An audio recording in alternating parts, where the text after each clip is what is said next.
but he's actually in his home office. That is true, Steven. So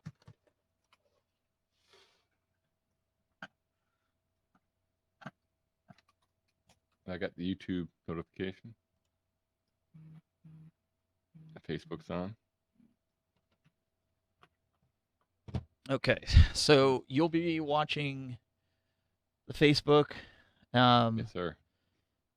I'll pull up LinkedIn, and Jeff, if you want to pull up whatever. Yeah, I'm bringing them all up. If you want to just grab, because the one thing I've seen with LinkedIn doesn't always. And Bryce, I don't know if you've tuned in before, but LinkedIn doesn't always give a real-time chat. Like it doesn't seem to keep up. Well, no, it doesn't seem to keep up. Like I'll sit there and watch that on a few of Peter's chats, and they seem like out of time with the actual video content. All right. So it looks like we're good here. It looks like everything is up. And on Facebook, what page are you streaming to? TechBuzz or Telestream? The Telestream Wirecast. Yeah. I do share it. I am going to share it out to my personal page. So I was just waiting till we got everything situated here. No, I figured that. I just had on the different one. So Lee is joining us next week. So he's going to talk about the issue he ran into and, the things like that. So that'll be awesome. good. Sure. Hey, Luke. On Facebook. Welcome. Right. And Steve, how's the audio here? Does it need to come up a little bit? No, I think your audio is better than it was last week. It is. I don't hear any. Yeah, I made a lot of adjustments. Sounds really good. Yeah, it's that old thing when you have 90% of what you need 10% out of the stuff you shouldn't touch. And you go in there, I'll just take this wire, and it's like, okay. Don't touch the wire. Been there, done that. Oh my gosh. And my wife knows I've got these giant baskets of wires, and she's like, why can't you use those? I'm like, because those are FireWire 400 wires. And she's like, I don't care what that means. Oh, man, so true. It is true. Yeah, I've definitely been chastised for the number of wires and boxes I have laying around. And monitors. Yes, everywhere. monitors. Yeah. Why do you need all those monitors? I condensed a lot of my monitors when we moved. Because I used, Marty, you remember, I had they said like a wall of monitors. So I condensed it down. But what I've learned is drop ceilings are your friends when you have a wife, because you can hide everything up in the drop ceiling and nobody sees it. It's like a poor man's cable tray. Exactly. Yeah. So now that we've got this working, I'm going to go on to Get Vocal here and go and get that situated. Just wanted to make sure we're all dialed in, and it looks like we're good here. So we'll wait till more and more people come in because I want to give a little preface here so we don't get 1,000,001 Wirecast tech support questions. Nothing personal, folks. If you're watching, it's just we'll give a little prelude here coming in. So see, like right now, it shows that there's 8 people starting that are watching on LinkedIn, 9 people. Nice. But there's not one chat, and I'm sure some of them have come in and like they do every week, and they're like, "Hi from Singapore" or "Hi from here." Yeah. And I don't see anything yet. So LinkedIn people, if you're there, can you comment? So we're just trying to figure out LinkedIn's comment system, if it's in real time. Because halfway through the show, I think nobody's commenting. Then I go back and I look, and I'm sure you've done this, Marty, because I know you go back. Yep. It's like there's a whole string of comments that we missed. So we're not ignoring you. We just not quite sure how that works yet. So it's convoluted. It is beta. It's beta. Yeah. Yep. So. Well, it's the same thing. LinkedIn has to approve LinkedIn Live. Maybe they're approving every comment.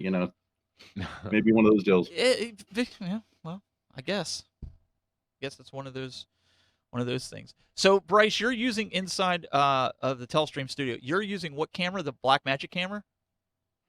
Yeah, this is a Blackmagic Ursa Mini. And I'm actually running the SDI out of that into just a generic UVC capture card, so I can plug it in and it'll show up in Skype, or in this case, NeuralNet. Yeah, cool. I was just curious because the quality of it is really good too. Yeah. Yeah, it's not a super expensive lens either. It's the EF mount option. So there's a wide variety of affordable lenses instead of the ultra expensive ones. That's yeah. I just got, and we're gonna kind of show it later. Marty and I just got a new toy that we're gonna review and then put This it is like a into. little like wait, let me do. Wait. Here, I'll put you full screen. Go ahead. Go ahead. Go ahead. Wait, let me do this. Okay, that's it. Can't. It's Marty's new drone. Yeah. Yeah, It does look like that, right? You could probably put it upside down under one of those DJI ones with the big payload. Right? There. I have noticed though, without going into any kind of review in this, it is a lot heavier than another camera that we use. So I will say it is. It's a little bit more massive. You know, got more it's to a it. little heavier. Not saying that makes it better or worse. I'm just I'm a little nervous because I've got all my cameras hanging from PVC, and it is screwed. It is fastened and screwed to the wall. But I don't want it swinging, or like as the motorized head moves, that it starts to swing my arm. I mean that's a deal breaker for me, unfortunately. How's the servo noise on that one? Is it any louder or quieter? I have not plugged it in yet. That's a weekend task. Yeah, I didn't want to mess with. Just got it. Yeah, anything. Got it late yesterday, so I didn't want to. But the PTZ Optics ones seem quiet, but I even see that sway from time to time if I'm really getting on it and having it move. That's why I'm a little nervous with that. But okay, so Jeremy just gave us looks like a like, and his comment just come up. He said, "Hey guys, Jeremy Klusterman over on LinkedIn." So we'll see if that continues through the show if real-time comments start coming through. So welcome. And Jeff, I just saw yours, so cool. Good. I'm glad you're manning that too. That way we see something. And so again, guys, during the show, if you have a question, Jeff, myself, or Marty are watching the chat. Probably Jeff or Marty more so than me. Make sure you put it in there, and then they can just interrupt me and say, "Hey, Bryce, somebody in the chat room wanted to know," and throw it out there. So we'll kind of do that. But guys that are just joining us here, we're going to go live. Well, we are live, but we're going to actually start the recording here in about 5 minutes. I just want to let you know, yeah, we are going to be talking about Wirecast today because there's some cool features that are going to enhance your broadcast, and we want to kind of get into that. But we also want to preface this and say this isn't going to. We don't want this to turn into a Wirecast support show. Okay, I understand a lot of you guys have questions. You have questions about your setup or maybe even things with Wirecast. We encourage you to send in a support email to our support team or go to the forums. And there's also a users group that myself, Jeff, and Marty participate in that you can go there and ask for help. But it's really difficult to do, not to throw Bryce in the hot seat, so to speak, but it's hard to do troubleshooting when you're doing a live show. It's just not feasible. So we just want to kind of preface it with that, just so everybody's aware. So if we ignore your support question, it's nothing personal. And Joe does. Luke already put a question into Facebook, and I'll just tease it by saying any news in the IG live space with third-party API. So maybe that's something we can get into a little later. So there was a big announcement with Facebook Live and some new cool stuff. And I don't know if that's something, Bryce, we have even looked into yet, right? They made a few announcements. One was that they're changing the duration for the VOD generation type of event from 4 hours to 8 hours. So that's really convenient because I know in the beginning, quite a few customers that wanted to do longer streams and still have that VOD were kind of caught up by the fact that they needed to do their own recording and then put it back up there if it was more than 4 hours. So, but we're all excited. We hope that they open up something with Instagram because I would jump on it. In fact, this show, we would definitely stream to Instagram. That would be a no-brainer. Yeah. Yeah, the only Instagram kind of workaround I've seen to get your live streams up there is that Lula, I think was the name of the program. Yeah. I thought about doing that, and I've played with it, and I've done it with my own personal stuff. I just get a little nervous about doing it with a brand because I don't want and anybody else should think this way too. If you have a company or a brand, be very careful, because if you all of a sudden go on there and it already is against terms of service in a sense, you don't want to get your brand flagged or blacklisted by the company, and then you can't go live at all. So that's just my hesitation with it. But I've seen that, and I've done it with my own personal stuff just to say that I could do it and it works really well. I just don't know if it's frowned upon. So I want to kind of stay clear, but hopefully we get that sooner than later. Yeah, that's been a hotly requested destination, but as you guys know, they're not open to it right now. Yeah. I've actually reached out to Instagram directly, and yeah, there's just not something they plan on opening right now. Yeah, it's a shame, because Instagram is primarily video and pictures, right? So, I mean, Instagram is really the bomb right now. I mean, I think even Snapchat, like a lot of people thought that was coming, and like live video with Snapchat, and Marty and I kind of said for a long time that that's not going to happen, but there's those few that were hoping for it, you know. Well, they did start doing a few live streams in Snapchat, right? Yeah. But it wasn't open to the public, right? Well, they were saying, I guess they were saying it was going to kind of turn into a, I can't think of the name, Periscope. It was going to kind of be like a Periscope. I can see that. And I don't know if that's the way Snapchat would be used. I think they're more popular right now with their demographic doing it the way they're doing it, more so than guys like us. Is really their bread and butter. Yeah, like us going in with encoders is just not ideal for them. Yeah. That's just my 2 cents on it, but it would be cool. I think any place you can go live would be cool. So yeah, Luke Dancy makes a comment on Facebook. He's thinking it must be getting close with what you were mentioning, Stephen, about Facebook Creator Studios. Mm-hmm. Then you schedule and post IG and IGTV content. So you know that something's rustling there. So okay, that's a good comment. Before we go live, what I want to do is I want to get in the habit of this, and you guys got to keep me honest on this too. I want to do a quick screen grab so we don't have a wonky cover photo for all the videos. And this is something I did, and I got in a bad habit of not doing it. So just everybody kind of smile, and we'll do a screen grab real quick in 3, 2. Okay, cool. So I have that on here so I can use it for a cover art, so we don't have somebody's eyes twitching. I think we should do it like school photos, where we kind of turn sideways and kind of like. We could do something like that. All right, guys, it's 2:00. Let's go live. Well, let's get this going. So we'll be back. We'll get dark here and.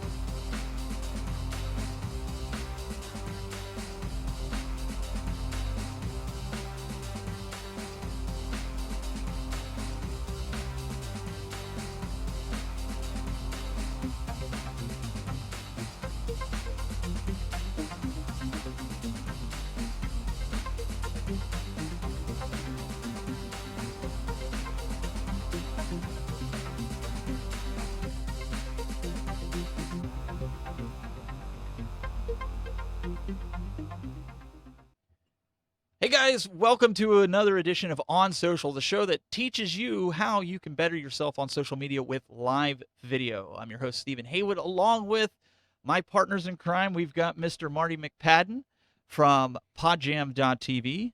Welcome. Hello, Stephen. How are you today? I'm doing well. We've also got Mr. Jeffrey Fitzgerald from JeffandHighDef.tv. But Jeff, you changed. Looks different.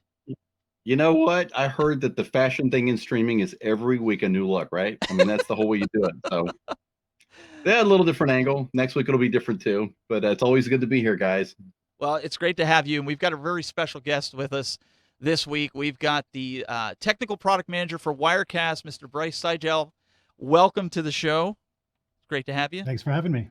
Well, it's great because we all use Wirecast in some shape or form in the production here, and it's great that Telestream allows us to do this show. And one of the things that we wanted to do is we want to bring you on because there's been rumors that Telestream has been working on some new features, and we were hoping, I know it's not been released yet, but we were kind of hoping you could kind of, I don't know, give us a little taste of what's to come.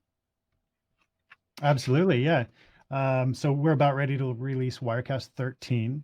That has a number of changes, which we'll go over in more detail. We're kind of aiming for October 1st, late September release timeframe right now, because we want to make sure it's out before the macOS Catalina update, which does require a few changes for compatibility. Well, that's something I think a lot of people are looking into because, I mean, guys, we're not ones to kind of jump and update to the latest operating system right when it comes out and nobody should do that, really. I mean, you should wait and see because, well, we've seen in the past that it can break things, right? I will preface. I will one exception if you have a device that's not your main driver. So if you have an extra cell phone, or extra computer that you don't have to depend on for work, and if you want to play around with it, that's fine. But don't expect it to expect bugs and all that. I've done it both. I didn't do it this year. I usually do the beta on the Mac. I didn't do any Mac betas because I heard too many weird stuff going on. So let me preface this though, but I bet you Marty has put on iOS 13 and he's probably been running it. That was good. But that's on his main driver. That's what he's not telling you. On my main, yeah, but I also am very careful. I know, I'm also very careful before I do it, and it's been a pretty good experience. So I tried it on the iPad first. I have a couple iPads, so I tried it on that first, and it was pretty good. And I've read very smooth, but yeah, on the Mac side, not too. I wasn't ready to do that.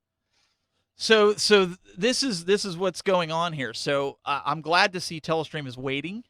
Bryce, I think that's really awesome that you're waiting and kind of making sure everything's working with Catalina, because there are enthusiasts out there that are going to upgrade the day that it comes out, and you want to make sure that it works. So why don't you just kind of preface a little bit before showing anything? Tell us a little bit about what can we expect that's new. I mean, some of the rumors that I've heard is that there's a lot of fixes going into that.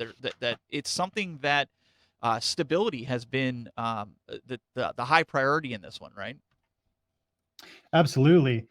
So some of the things we've really been focusing on, as you mentioned, is stability, and the way we've currently been focusing on that is process separation mostly. So an example of what that really means is, if you're, say, on Windows and you plug in a standard webcam or a capture card that's using Direct Show, if that device for some reason were to cause an issue, it can crash that process. And when it's in process with the main threads of Wirecast, that can bring your Wirecast down as well, or any program really. So separating that out allows for more resiliency and reliability. Very, very cool. And so that's, I know, guys, this is something that we've kind of look at, because, I mean, using this on a day-to-day basis, in whatever shape or form that we use it is, I don't think people realize sometimes stability is more key than having the latest whiz-bang features that come out. I mean, when your business depends on this, I mean, Jeff, for a fact, sometimes stability, sometimes having these types of improvements far outweigh any kind of whistles and bells that they could come out with. Yeah, there's no doubt about it. I mean, the reality is that especially if you're making your living doing live streaming and you're serious about this kind of thing, you don't want to be hoping that any kind of minor update that may bring some simple little graphic or something, but still has these inherent bugs. You don't want to have that in your workflow. I used Wirecast Monday night here in my local county. I've been contracted to bring the next 3 candidate debates for all levels of the government, which is a really cool thing for me. And I had Wirecast going for 2 straight hours with no problems. That's what you want to see when you're doing it. I will say, I think, Bryce, one of the cool things in the future might be maybe a little bit better indicator where you can see a little bit more that the stream is active. To me, sometimes the icons are a little small, but the stability is absolutely number one. And it's actually really good news to hear that that's the focus right now. I'm glad you brought that up, the notification issue around stream stability, because that's a big topic of discussion on our end. So we've really been focusing on customer feedback and not pushing in the latest, greatest feature lately. And that really comes down to making sure that your stream is going to be reliable. So cleaning up some code debt, technical debt, as we call it, and just optimizing some of the stuff that's already in there. That's really where we're focusing right now. Yeah, I think that's an incredible place to be, especially, one of the things, and this goes across multiple apps, not just Wirecast, but it's always helpful to have a notification, not just a light go off or a switch tick that maybe you've lost your stream or maybe there's bandwidth challenges, things like that. Something that would actually pop up or alert you that, hey, you're now down, that kind of thing. Because most of the people that do streaming are not these major enterprise companies, and they're got a camera in one arm and they've got a microphone in the other, and they're using their foot to hit the direct switches like Steve's doing right now. And things like that you're working on are actually pretty much the bread and butter for the future. And I think that's a great thing to be focused on. Absolutely. And, we have a lot of ideas, and there's some, kind of common sense aspects of what an alerting system around that would be. But if anybody has any ideas or requirements that they think might be a little out of the box, I absolutely encourage you to go onto our forums and leave us a note about it. And Marty, one of the things I know that you do differently than everybody else. I mean, you use Wirecast to stream, you're doing a lot more podcasting today, but you're actually traveling with a big company, and I'll let you get into that if you want to. But where you use it like a virtual DJ, if you will, a video where you bring in social media feeds from these influencers at different locations from all around the country, and use Wirecast and Wirecast gear to propagate that on TVs within that facility. So stability is huge for you as well. Oh, 100%. When Jeff mentioned that, I mean, that any pro that's watching this is going to identify with that. That is paramount. Number one thing, it has to be stable. If it's going to crash or not be stable, then if you're a professional, you're losing money, and you have angry clients. So that's not good. But what you mentioned, Steven, that's a great use case. And this is something I've been using it for a couple of years now. One of the things I do as part of our business, we do these influencer parties. And I actually use Wirecast because we have in-venue video screens. And what we do is we not only show signage, branded signage about the party and different brand messaging, but we also show a live Instagram feed because it's all Instagram influencers that go to these parties. And they take pictures during the party. And it's for a major mobile operator that begins with a V. And you guys all know what that is. But that we do these parties, and so they take Instagram pictures, they hashtag it. I key on the hashtag, able to bring up the Instagram feeds. But Wirecast is great for that. I put it in a playlist. I have a rotation. I'm able to, like Steven says, if I can bring in a live feed. If I want to show, I set up a camera, show the actual party. If I want to, we've also streamed out. But all that case that people think of Wirecast as a streaming software, which it is. But in venue and presenting that, where you can actually get all your material together and use it as a switcher and a presenter and present it out on screens is great. And it works like a charm. Last year I used my laptop and Wirecast and streamed out via HDMI. This year I have a Wirecast gear, and I'm looking to bring that on the road. We have our first party October 17th in Atlanta. I'm not sure, we might have other ones as well, but I plan on using it there, and hopefully I'll get some video and we'll kind of show it on the road and show up what we're doing there. But it's great for that. And if it's not stable, and if I can't count on it, we don't have a party. So it's very, very important. So that's what I look for. So it works really good in those instances. So Bryce, what are some of the new features, if some of the important things that people can look out for coming up in the upcoming release? What something that's going to enhance what they're doing? Is there anything that you can share of? Absolutely. But first, I want to preface, we did launch Wirecast 13 as a beta, and that is available on our Telestream forums in the Wirecast section. So you can take a look for yourself if you'd like to after the show. But first and foremost, the first thing you're going to notice visually is the new master shot display. And so we redesigned that to be GPU accelerated. So you're going to see just a better, kind of more polished feel to it, a lot more improved in responsiveness when you're moving shots around and clicking things. We have the GPU accelerated live icons. So in past versions of Wirecast, those were running on the CPU, which having them turned on really bumped up your CPU usage because it's pretty intensive. Doing that on the GPU with more and more powerful GPUs available all the time, that allows us to offload that, not have the CPU hit, but also have great visual quality live icons. So those are some really key elements I don't think people realize with that turning on live icons and having the GPU render that makes it so you're not pulling up preview all the time. You can actually see that live as it's happening and not worrying about anything tanking, you know. Absolutely. Yeah. And we have some additional options around that we added to the preferences, of course. So maybe you're using a lower end laptop or something with an integrated graphics card, and you really don't need the live icons, and it's kind of pushing your GPU over the edge. You can limit the frame rate and the impact to your GPU with some of the settings in there. So it's as true to Wirecast fashion, it's very versatile for a lot of machines and a lot of workflows. So let's do this. Let's see about giving you a little bit of time to set up, to switch over to share your screen and show us a little bit about it. But while we're doing this, while we're waiting for this, I want to take this opportunity right now. I know the folks over at Telestream, like we mentioned, they've been very generous and gracious to allow us to do the show.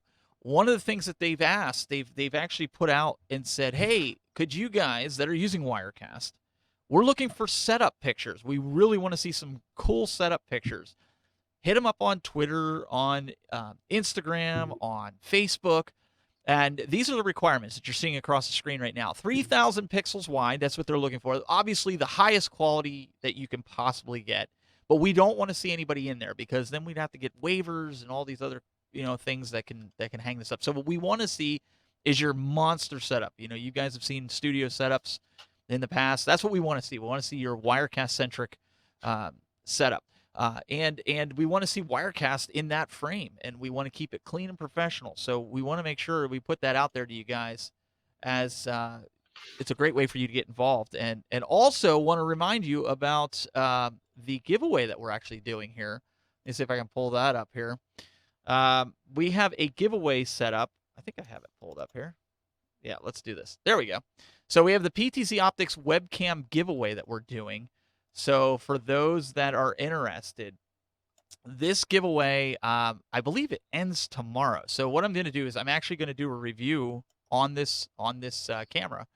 And then what we're going to do is we're going to send it out to whoever the winner is.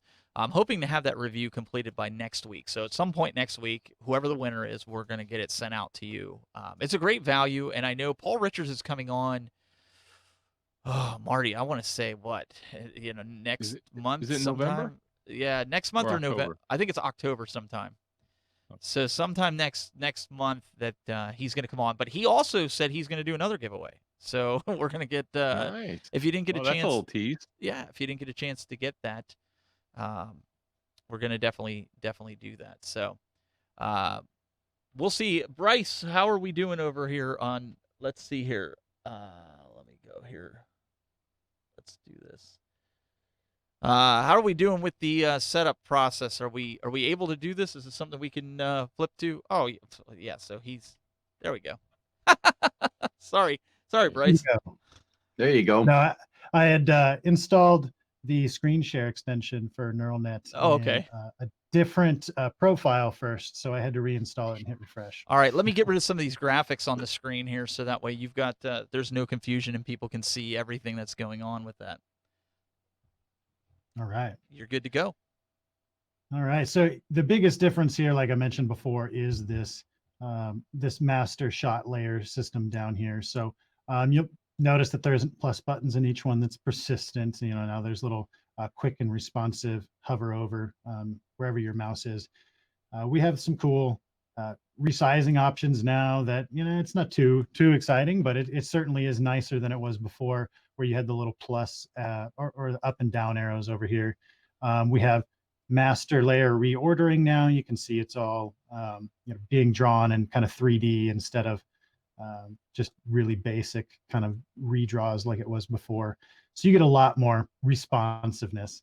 And then when you get, audio sources that are playing that have audio, you can get some level bars that are built in here.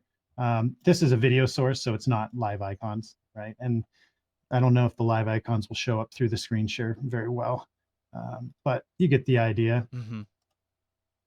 You go into preferences. Of course, we have more stuff about the live GPU accelerated icons, highest frame rate, reduced frame rate, disabled. If you just don't want them and you want to save the GPU usage, you can turn the audio meters on and off.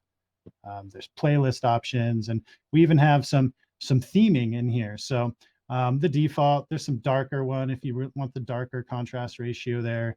And we have X keys, which if you have the X keys control surface, you'll remember this. And a new one here, which helps you distinguish the layers. That's my favorite. That one's my favorite, Yeah. only because with training kids at the church and training volunteers, it makes it that much easier. Absolutely. And, if you do have the X keys control surface, these colors line up with the colors of the rows on the controller. So you have easy identification of what you're going to press.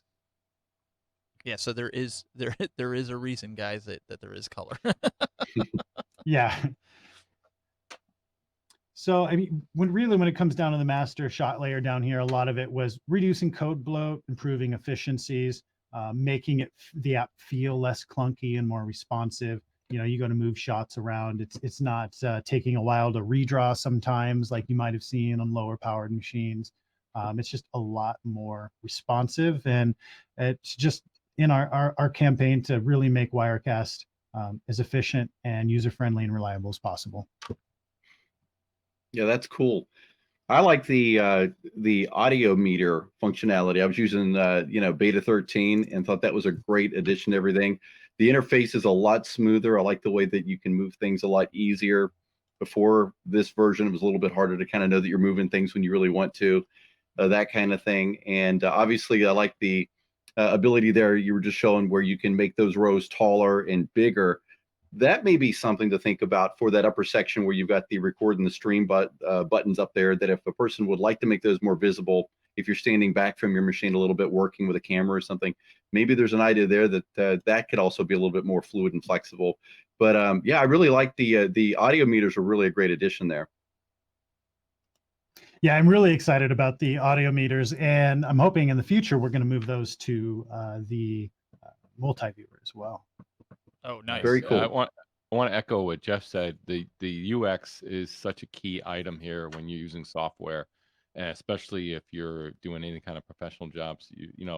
And again, it seems like a small thing with the color coding and also the resizable layers, but many times, like for jobs that I do, especially if I'm doing in-venue jobs, I'm not using a lot of layers.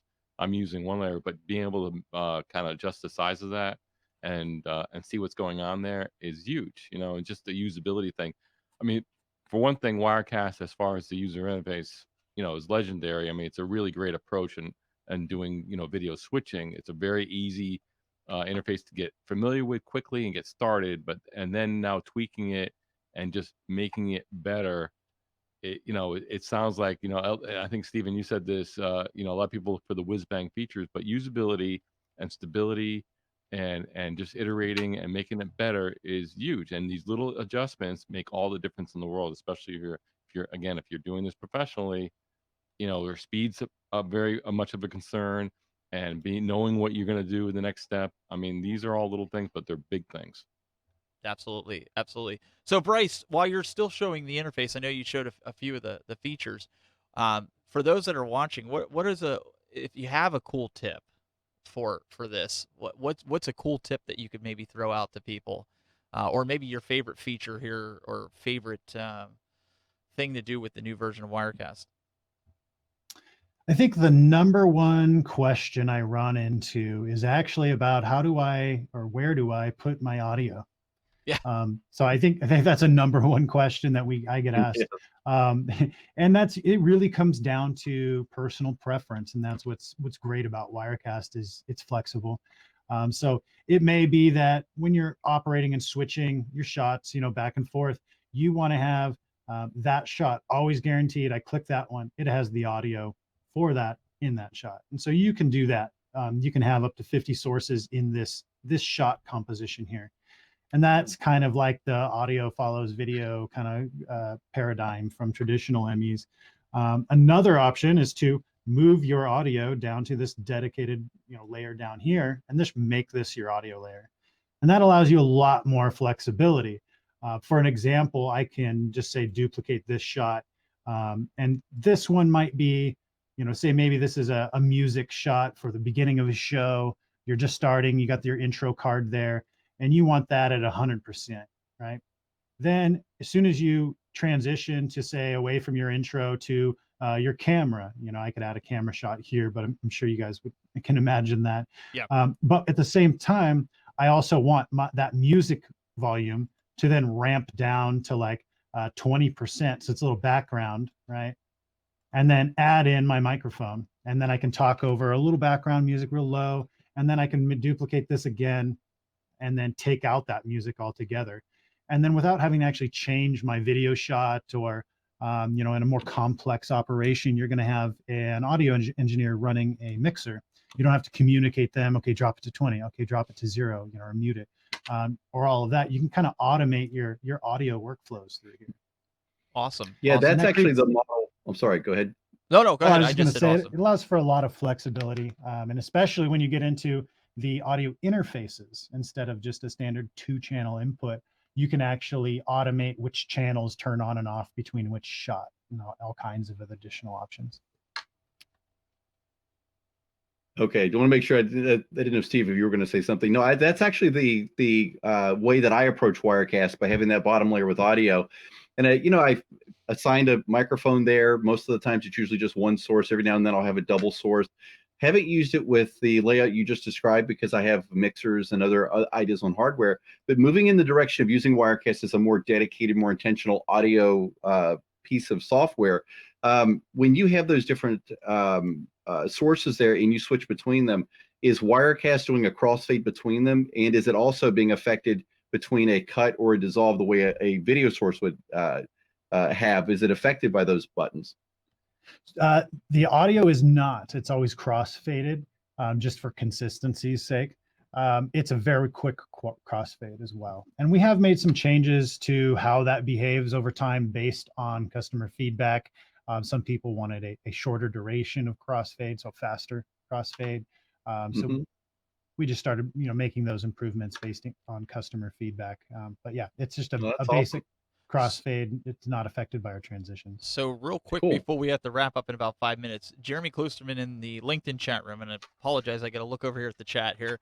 It says, can you talk a little bit about the PTZ presets and how the preset recall works when you have several PTZ cameras connected to Wirecast? Specifically, when does the camera move to the preset shot, when sent live, or when queued up in the preview? Is that something you're able to show or talk? That's a fantastic question. I was just thinking while you were asking if I should set it up, because we do have some in here on the network, but with 5 minutes left, I don't think we got time for that. So I'll just do a quick kind of example. Say, this is my camera input 1, right? And I can just add that same camera 4 times. Now I can go up to my PTZ controller and select what that video source was. It can be an SDI input, HDMI input, USB, doesn't matter. We're just, drawing a parallel to the IP address to that video source. So it doesn't have to be the same connection that's bringing both the control and the video in. So then you choose, if it's a UDP or TCP connection to a PTZ Optics or Lumens. This is all based on VISC IP. And now in Wirecast 13, you will see a new option for NDI control in here. So if you choose an NDI camera, it will show up. Wow. From there, you set your positions. So maybe you have your camera just, kind of at this position, and you can imagine these little squares as different video frames and positions. Maybe I place one here and I set it to preset 0. Then I have another one dot over that's preset 1, and then preset 2, preset 3, preset 4. And I just save those down here. Then, as long as I don't need to manually adjust my camera, I don't need this window anymore. I just close it. Over here, I have that same SDI input, say, duplicated 4 times, but on this one, I'm going to enable that PTZ preset recall function, and I'm going to set this one to preset 0. And then I'm going to go over here, enable it, set it to 1, and then set this one to 2, and so on and so forth, as many times as you want. From there, now, if I put this one and I click it and it's not live, it's going to move to that preset the second I click it and put it into preview. Then I can put it live. Now, if that shot is live and then I click another preset, it's going to not move that to that preset immediately, because just clicking it and putting it in preview would then ruin my live shot, and that would be undesirable. So there's a little safety catch in there if you already have that camera live. If you do that, you can then hit send and it will move to that camera, and you'll see the camera movement in your live window. A different paradigm around PTZ presets, typical in sports, is you'll have a high wide camera, you know, say side of the field, and then maybe a PTZ camera on each corner.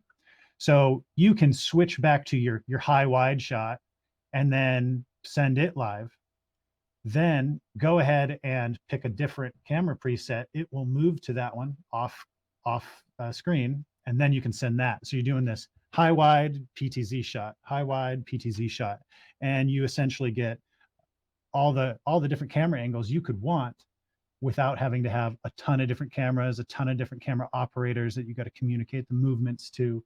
And it allows for a seamless one-man band kind of operational paradigm for very big events. Wow, that's really, really, really awesome. Because that's one thing that we try to show here on this show is kind of how we can, you know, make everybody's life easier, right? And be able to kind of switch between this and switch between that without having multiple cameras. In fact, while Bryce gets set up to switch back to his camera, we want to kind of show you a little bit what Marty kind of alluded to, and I'll kind of let him tease it again here. He's teasing that again here. So go ahead, do it again. Tease it. Oh wait, tease. Okay. So if people missed it. Ooh, what's this? So, I like the NDI there. That's a nice little. Yeah. There. So what you're doing is you're showing a camera, right, that we are going to be showcasing and comparing with the PTZ Optics camera. This is a camera from Lumens, and I also have the one set up here. I also have the joystick controller that enables you to control multiple. I think they said 250 PTZ cameras, and I'm assuming with the way the controller's set up, we can control PTZ Optics cameras with them because of the same control. I'm not exactly sure, but we're gonna have to play around. But the main thing is we are gonna try to get you guys a review of that and see what our thoughts are. Because listen, there's so many options out there for cameras, and you know, our thing is we want to bring you the opportunity to, you know, see what's out there and see if it's something that you want to spend your hard-earned money on. And that's what we're doing here. That's why we're bringing all these companies on. And I know Lumens is going to join us in the future. But Bryce, I mean, totally cool stuff that's coming with Wirecast. And you said early October is what we're looking at for a potential release. We're aiming more for end of September for the potential of an early October macOS Catalina release. Okay. So guys, and you said they also can go to the forum. There's the beta that they can download. You guys can play around with it yourself. It is really solid. I've been playing it myself. So guys, go check it out. I know Jeff, you've been playing with it. Marty, you've been playing with it. So guys, I really appreciate everybody coming out here. And we're gonna have Bryce. What you don't know about Bryce, and I'm gonna say this before we wrap out. Bryce is somebody, not just the Wirecast technical product manager, but Bryce is an audiophile. So if you need any assistance with audio, we're going to have Bryce come back on in another capacity in the future and do a whole show just on audio. Because, guys, we always tell people video is great, but audio is the most important thing. If you can't hear somebody, just like when we had Lee on, we were able to continue the show. We didn't have video, but we had audio, right? So he could listen. So we're going to have Bryce come on and talk about some different workflows he uses with Wirecast with audio, but also different suggestions on what not to do with cabling, right? So that's looking forward to it. Yeah, so we're going to definitely do that. And so next week we have Lee. Lee's going to join us. Hopefully, I know, Jeff, he's tested with you. So everything seems to be good. So we're going to have him come on next week. But guys, I want to thank Bryce Sigel from Telestream for joining us today. Really appreciate you giving us a little quick look into some of the new features and things that are going on in the Wirecast world. Thanks again. So, guys, make sure you go like Telestream on LinkedIn. Follow us over there on Facebook. All the good parts. Subscribe to the Telestream channel. There's going to be many, many videos coming up. I also want to thank Mr. Jeffrey Fitzgerald from jeffinhighdef.tv. You can go follow him. I think you should just pretty much search Jeff in High Def everywhere, and they'll be able to find you, right? Hopefully, yeah. I haven't gone to J in 4K yet, but you know, I just want to thank Bryce. I love the fact that you guys are working toward the most important parts of that software, and I love that PTZ demo. I'm going to try that when I get off of here, because that takes the pain away from another part of what you have to do as a content creator. And so those are some really cool things coming down the pipeline. I can't wait to see what Wirecast is going to look like. Great. And yeah, if you have any other questions or want an in-depth tutorial around PTZ, I'm sure we could arrange that. We do have a few tutorials on our website under the resources section. But you know, if there's enough interest in it, we can certainly make some more content around that. That is awesome. I appreciate it. Also, we want to thank Mr. Marty McPadden from podjam.tv. You can pretty much find him by just searching Marty McPadden, right? Yes, sir. Absolutely. It's been a pleasure. And yeah, I'm Wirecast 13, just the changes and better, you know, more usability. I'm looking forward to putting it in action. It's hold on one more time, Marty. One more time. Did you lose me? One more time. No, camera. Oh, he wants you to show. Oh, yes. Oh, very good. And one more time. There you go. There it is. You're holding it now like an Emmy. I love it. That's right. See, I thought I was slick by like kind of setting up a separate camera and just kind of doing this, right? But no, Marty comes in and he's just like, I have it. I'm holding it.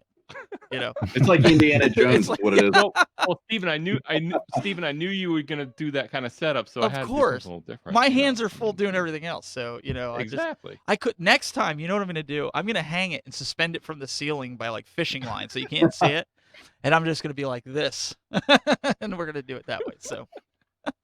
But guys, I really appreciate you coming out. We really love doing this show, and we love having you guys here. So make sure you send in your setups. We want to see it, even if it's not a Wirecast setup. I know, Bryce, you and the team, you love seeing these setups that folks are putting out. So we encourage you guys, send them out. We want to see them. We got a few of them that we're going to show next week. We're going to bring that back. I know, or actually it'll be the week after, because Lee is actually joining us. Got everything ironed out. So next week that'll happen. We've got some upcoming shows coming on about how to do double box shots. I know, Jeff, you put a really good video together on that. So I want to make sure that you guys know about that. We've got some special guests planned. So stay tuned. Go like and subscribe on YouTube. We're going to get the podcast up soon. And you guys will get all this good stuff. And then we're going to get into some marketing. And, oh, man, there's tons of stuff. I can't even get into it. We'll see you guys next week for more here on Social. See you next time.